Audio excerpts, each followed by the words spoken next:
rejected God. You have always been a stiff-necked people. You have crucified the prophets that were sent to you to try to straighten you out.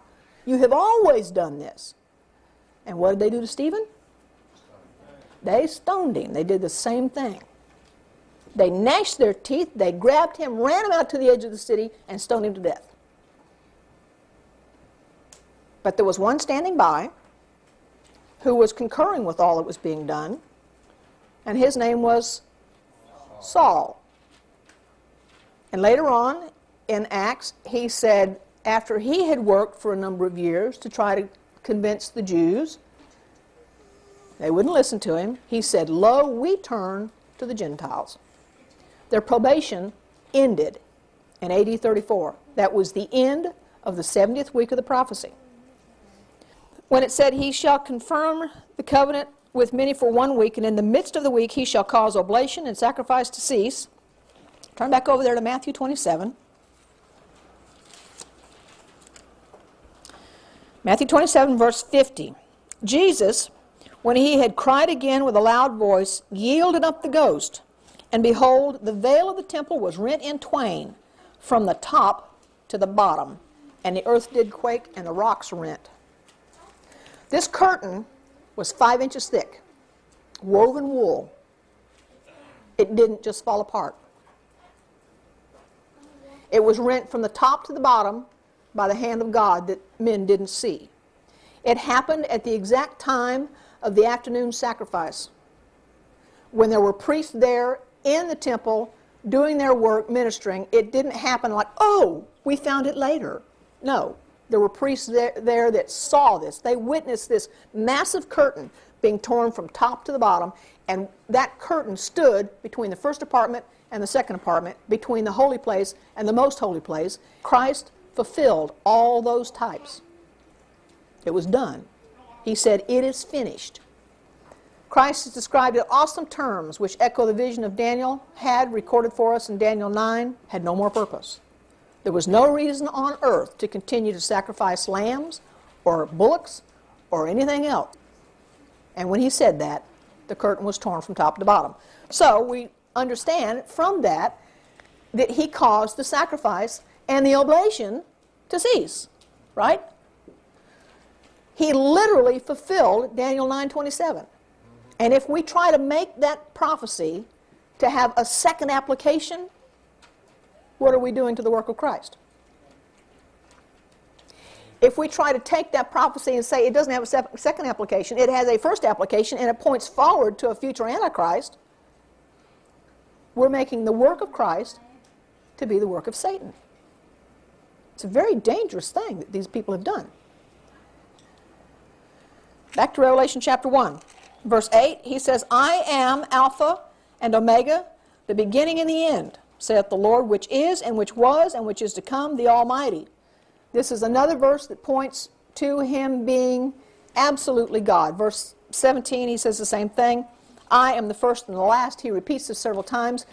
As you go through these concepts, when you read these descriptions of him here, you need to pay attention and remember them, because as he introduces himself in the churches and the trumpets, you will see those same things over and over again. Jesus speaks to us all through the book of Revelation in his capacity as God.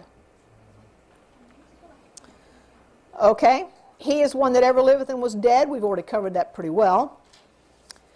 The everlasting covenant is seen in verse 6.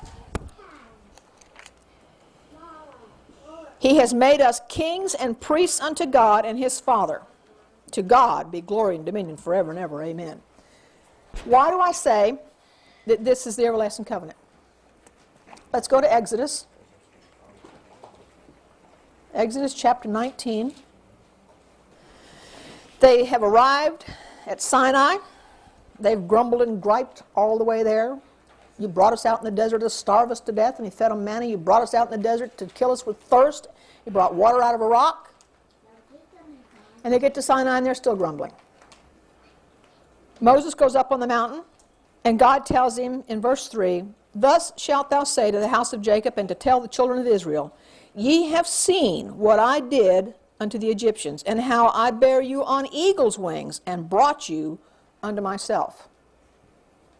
He delivered them. He wants them to remember that. He starts off with the Ten Commandments. Remember what I did to the Egyptians.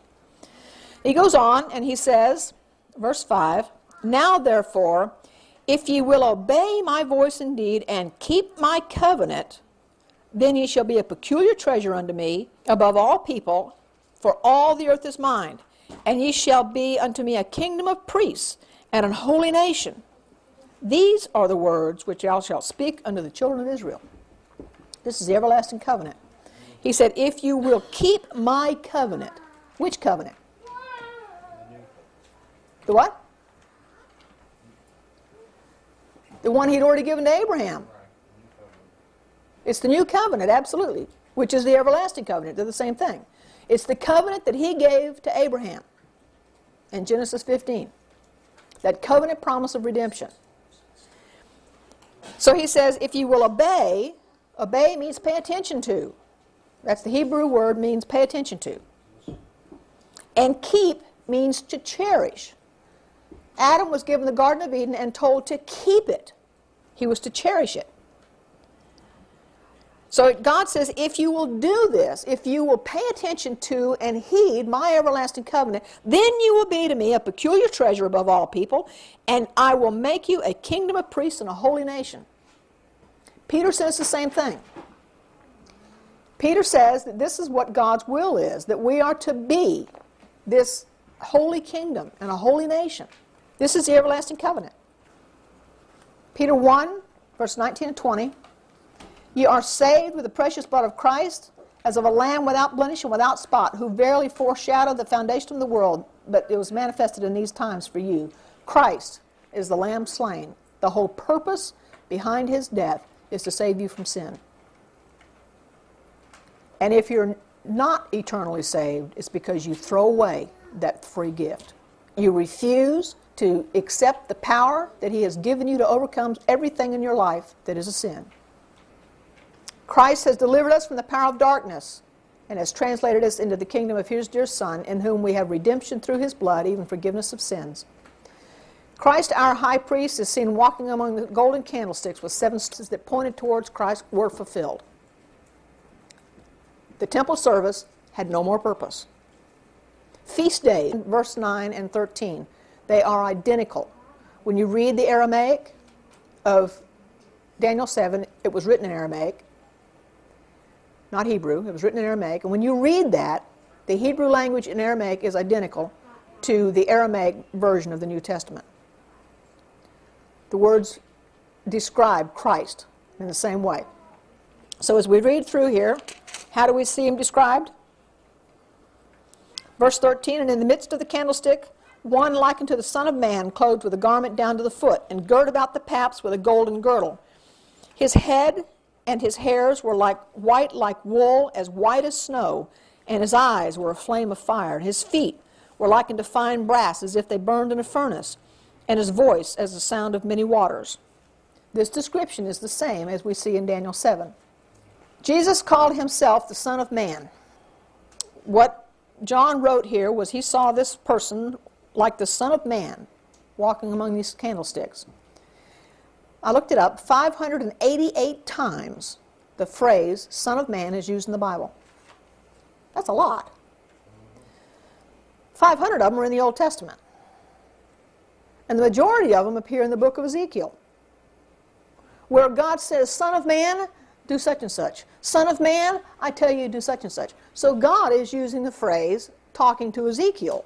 It has nothing to do with the Son of God. More than 80 times, Jesus used the term himself, speaking of himself as the Son of Man. So here, John says, I turned to see the voice that spake with me, and being turned, I saw 7 golden candlesticks, and in the midst of the 7 candlesticks, one like unto the Son of Man. The same description is found in Revelation 14:14. I looked, and behold, a white cloud, and upon the cloud one